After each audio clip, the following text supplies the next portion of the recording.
July 15th, 1991.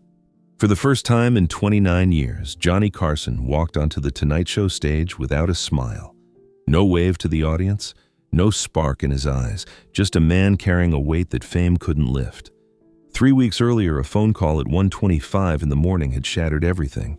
His son was gone. And now, 30 million Americans were about to witness something they'd never seen before.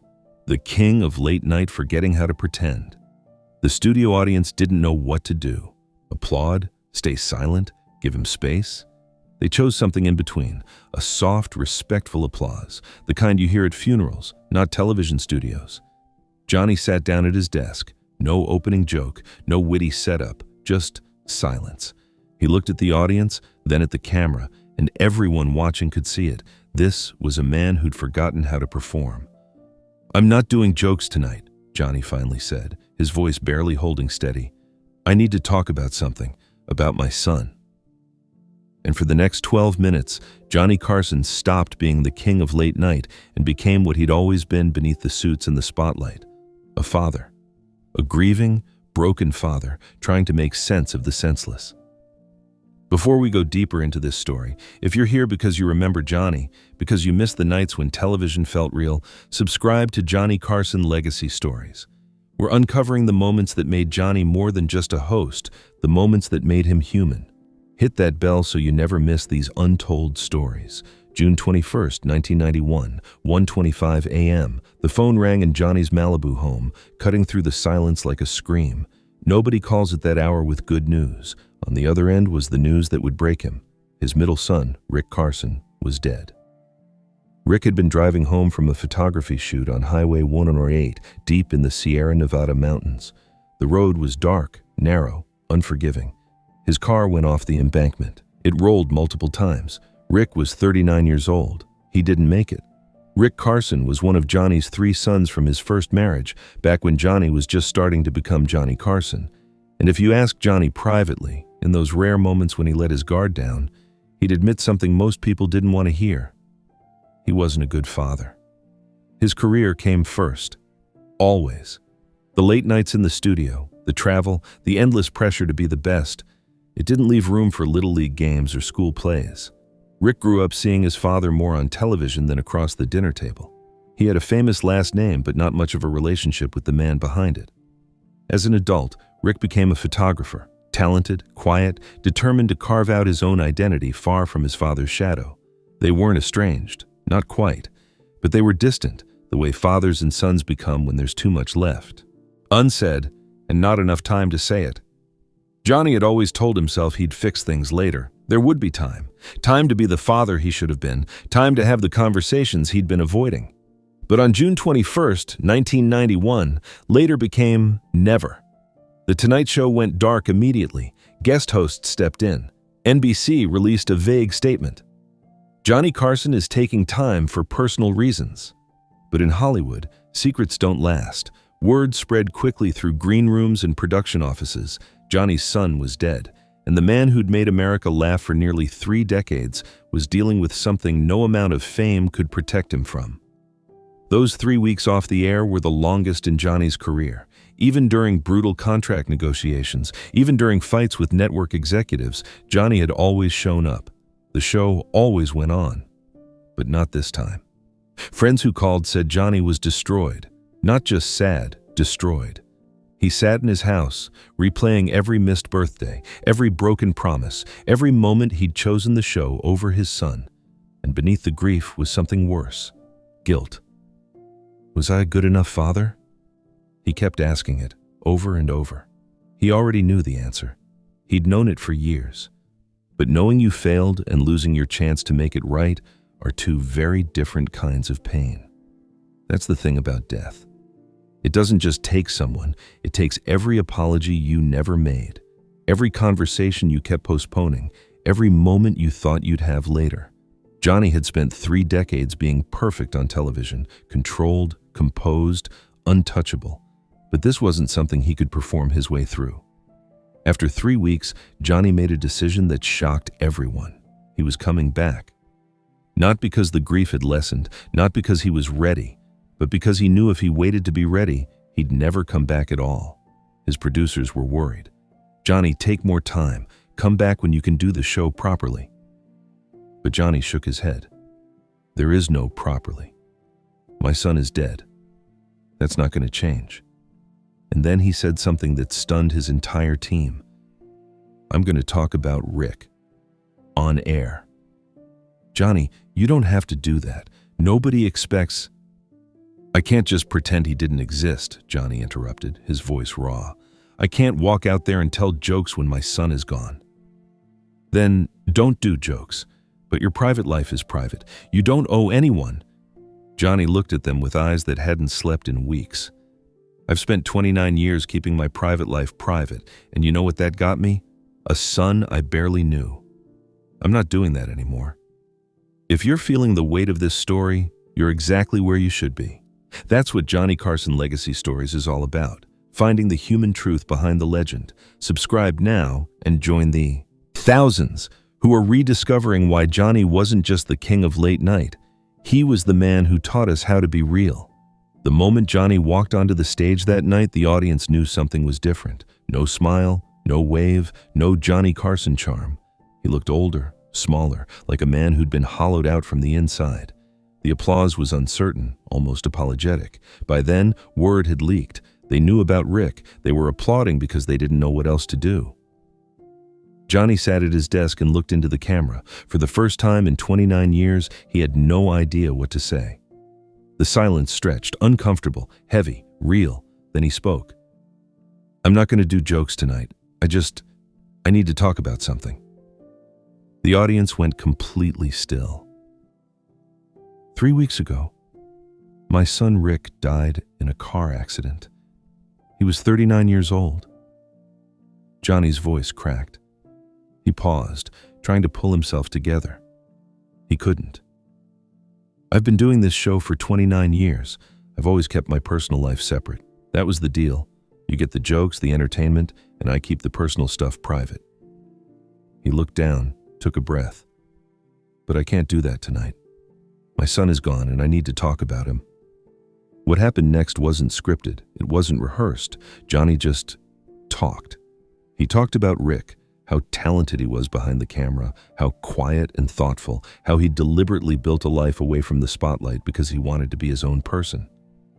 "Rick never wanted to be known as Johnny Carson's son," Johnny said, his voice breaking again. "He wanted to be Rick, just Rick, and I respected that, maybe too much. Maybe I kept my distance because I thought that's what he wanted." He wiped his eyes.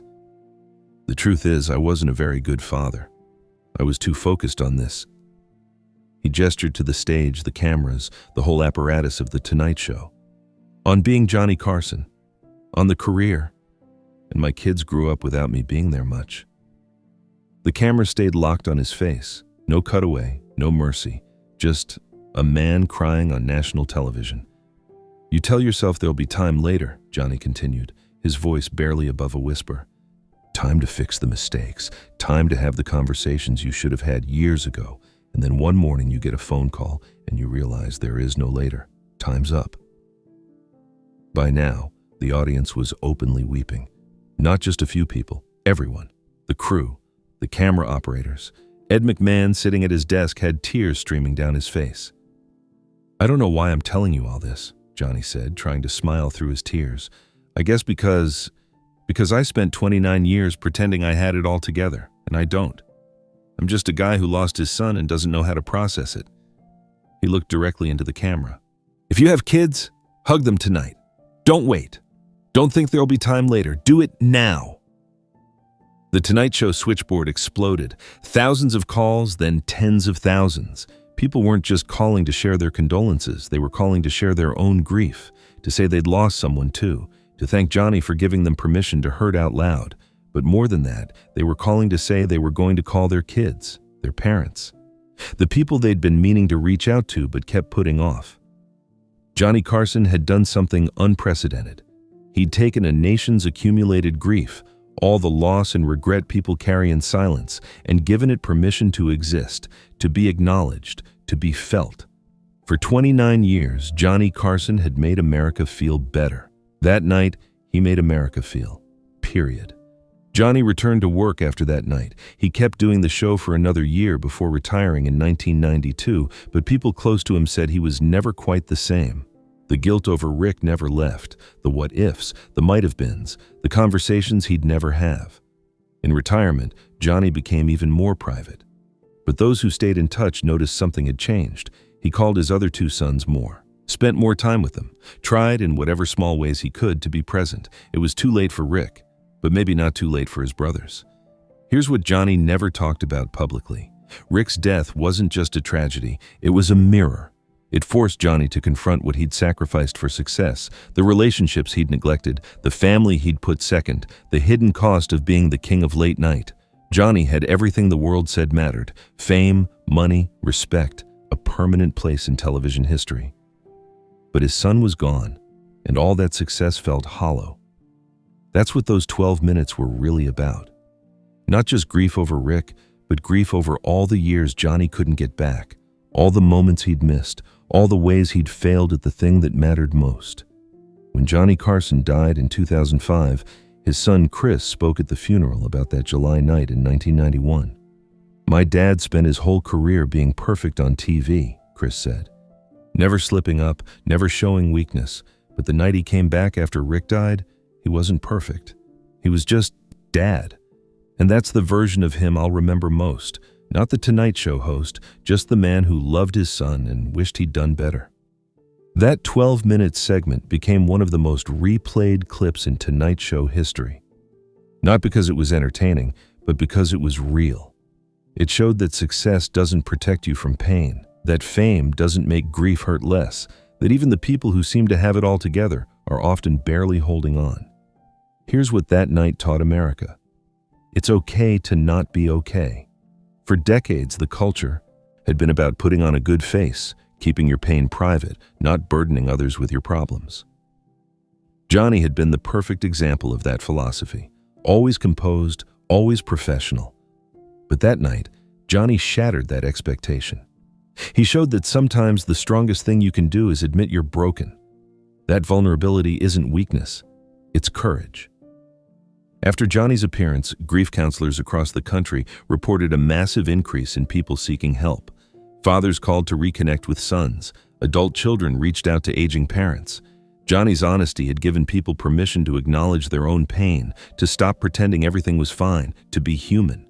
If Johnny could have talked to Rick one more time, what would he have said? Probably the same thing he said on television that night. "I'm sorry, I wasn't there enough. I put my career first, and you deserved better." But here's the thing about grief. You never get that one last conversation. You never get to say the things you meant to say. That's what makes loss so devastating. All you can do is what Johnny did. Show up, be honest, try to do better with whoever you have left. We live in a world obsessed with success, with climbing higher, achieving more, being the best. We tell ourselves we're doing it for our families, for our kids, to give them a better life. But Johnny Carson had ultimate success, and his son still died without really knowing his father. That's not a condemnation of Johnny. It's a reminder that success without connection is empty, that fame without love is meaningless, that all the achievements in the world don't matter if you're not present for the people who need you. Johnny spent 29 years being the king of late night. But on July 15, 1991, he stopped being a king and became something more important. A father who loved his son and wished he'd shown it better. At the end of that 12-minute segment, Johnny looked into the camera one last time. "I don't know why I shared all this with you," he said, wiping his eyes.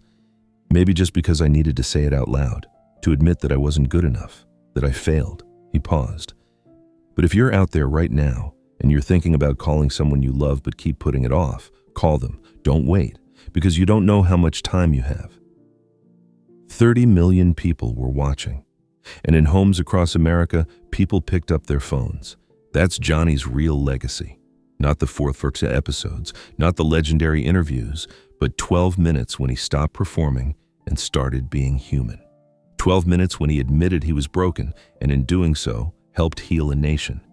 Johnny Carson died in 2005, but what he did that night, breaking down on live television, admitting his failures, asking America not to make the same mistakes, is why millions still remember him as More than just a talk show host, he showed us that even legends break. And sometimes, in our breaking, we become most real. If this story moved you, do something right now. Call someone you love. Tell them what they mean to you. Don't wait for later. Johnny Carson learned the hard way that later doesn't always come. And subscribe to Johnny Carson Legacy Stories for more untold moments that reveal the man behind the smile.